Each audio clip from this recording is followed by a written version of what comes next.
Robert Laszewski is president of Health Policy and Strategy Associates and a former executive of a health insurer. Bob, good to see you again. Good to see you. And let me start where Mark just left off, which is the gap, the people who are being kicked, the 5 million so far kicked off of their policies, who, I mean, are they going to be, will these people have health insurance come January 1?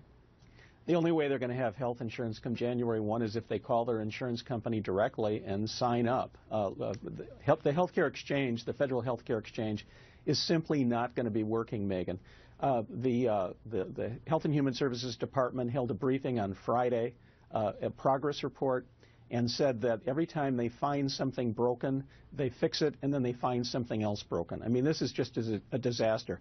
Qaeda couldn't have run this worse than the Obama administration has run Healthcare.gov. And you're actually speaking with the insurers, and I know that you had projected, even before we saw this reporting from Reuters and the Wall Street Journal about these dreadfully low sign-up numbers, you had been saying, I'm telling you, not enough people are signing up. The numbers aren't there. One of the reasons why the insurance companies met with the White House last week and are very concerned. Yeah, no question about it. The numbers the Wall Street Journal reported this afternoon, about 50,000, I think are accurate. They jive with the numbers I've been hearing. And it's more than that. It's 50,000 people. But, Megan, it works out to about 50 people per state per day. Do the math. 30 days, 36 states. 50 people a day. So the state of Florida is signing up about 50 people. The state of Georgia, about 50 people. The state of Pennsylvania, about 50 people. That's the trickle that's getting through Healthcare.gov right now. Very, very few people to make it through this gauntlet. Only about 50 people per state per day. What happens? Because we can assume, I think fairly, that the people who are likely to be signing up, for the most part, are the sickest people who need coverage the worst, which is a good thing. I mean, we want sick people to have coverage in theory. They're desperate. But the downside to that is we need to pay for it. And they were planning on having young, healthy people pay for it by signing up, which it doesn't look like they are. So where does this lead us?